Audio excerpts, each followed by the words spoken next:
En programación tenemos muchos tipos de datos diferentes. Cada lenguaje de programación tiene los suyos propios. Por este motivo no puedo especificarlos todos aquí, pero sí te voy a poner los tipos más comunes.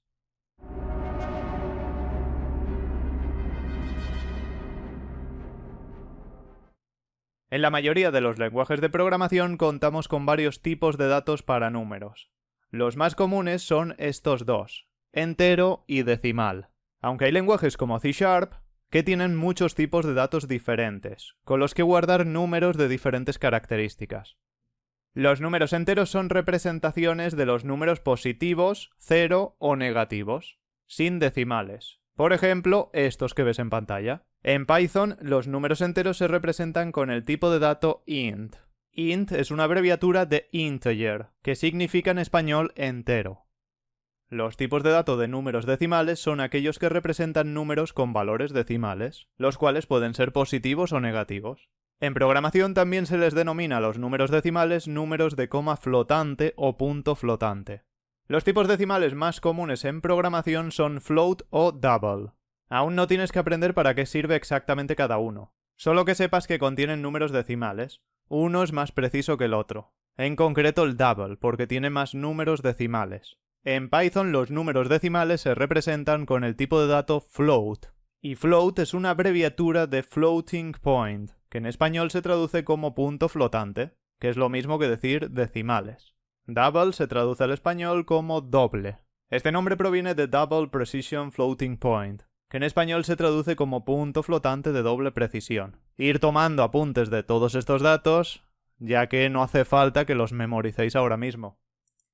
En Python se utiliza el tipo de dato float para representar los valores decimales tanto los grandes como los pequeños. En cambio hay lenguajes como C++ que utilizan ambos.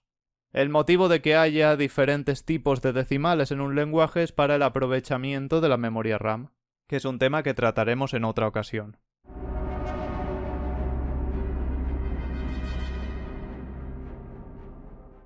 Las cadenas de caracteres o strings ya los has visto anteriormente. Se trata de esas porciones de texto con letras, números y símbolos que se ponen entre comillas.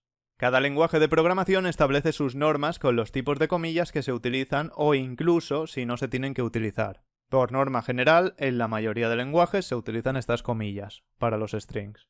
Python permite escribir strings con comillas dobles o simples, al igual que ocurre con psint. Sin embargo, no nos permite alternarlas como si lo hace psint. En psint, si hacemos esto,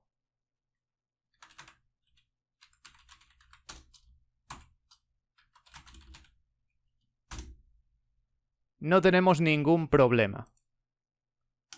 El intérprete nos entiende de todas formas. Sin embargo, que lo podamos hacer, ya expliqué que no significa que sea una buena idea hacerlo, sabiendo que es incorrecto.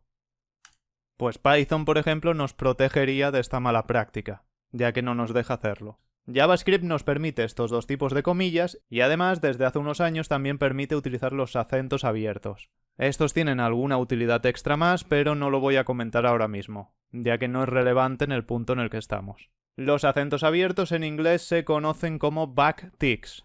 En Python el tipo de cadena de caracteres se representa como str, que es una abreviatura de string.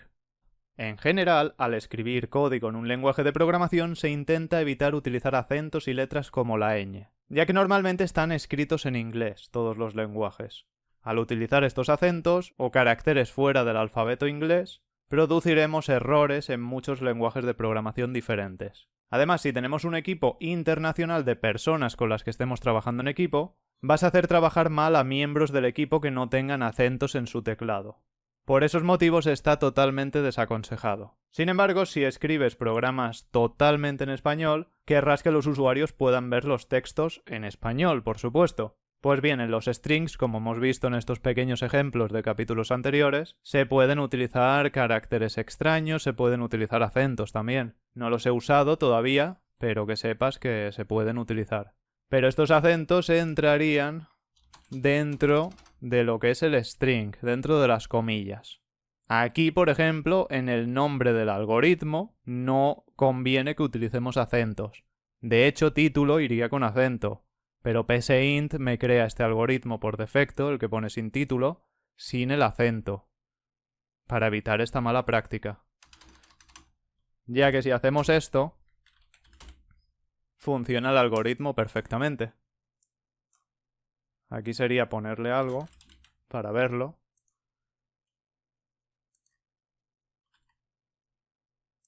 Pero no tenemos ningún problema. Ya sabes, utiliza solo acentos y caracteres extraños y no tan extraños para nosotros como es la ñ dentro de los strings. Fuera de ellos, nada.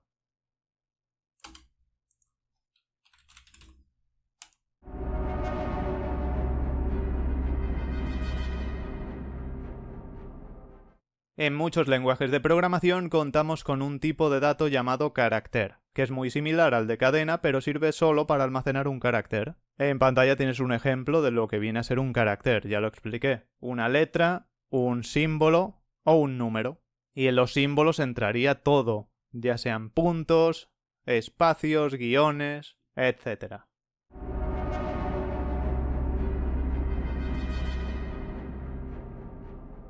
Los tipos de datos booleanos son simplemente dos posibles valores o estados. Tenemos por un lado true o false, que true en español significa verdadero y false falso. Booleano en inglés se dice boolean. Pues estos valores se almacenan como tipo de dato para los booleans. Estos dos posibles valores se utilizan para indicarle al programa el estado en que se encuentra un elemento. Supongamos que tenemos un pequeño programa que le pide al usuario que adivine un número del 1 al 10. En este hipotético programa podemos crear un sistema de verdadero o falso. Podríamos poner el estado del programa en falso cuando el usuario todavía no haya acertado el número, planteando la siguiente pregunta. ¿Ha acertado el número el usuario ya? Y la respuesta sería no. Pues entonces ese no lo podemos representar con ese estado false. En ese caso el algoritmo le sigue dejando probar números. Y una vez el usuario acierta el número, el estado del programa cambia a true, a verdadero. ¿Ha acertado el usuario el número secreto? Sí, pues verdadero. Entonces en ese caso el programa haría otra cosa. En lugar de dejarle intentar de nuevo adivinar el número, le felicitaría por haberlo acertado. Y cuando el usuario inicie de nuevo el juego, siempre estará en ese estado false, que se pasará a true en el momento en el que acierte.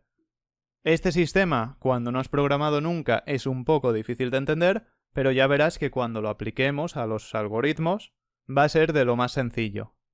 Estos valores funcionan realmente como un interruptor de encendido y apagado. Encendido podríamos decir que es el true y apagado el false. Como dato curioso, en programación el valor 0 es equivalente a false y el 1 a true. Valores binarios de 0 y 1. Pues el 0 sería como el interruptor apagado y el 1 el interruptor encendido. Hay muchas maneras de plantear esta lógica booleana, pero que sepas en resumen que siempre gira en torno a dos únicos valores. En Python el tipo de dato booleano se representa con bool, que es una abreviación de boolean. Podríamos hablar 1000 cosas sobre los tipos de datos, pero es el momento de avanzar con nuevos temas. Los detalles extra los irás aprendiendo por el camino. Recordad que en mi sitio web tenéis ejercicios para practicar lo aprendido.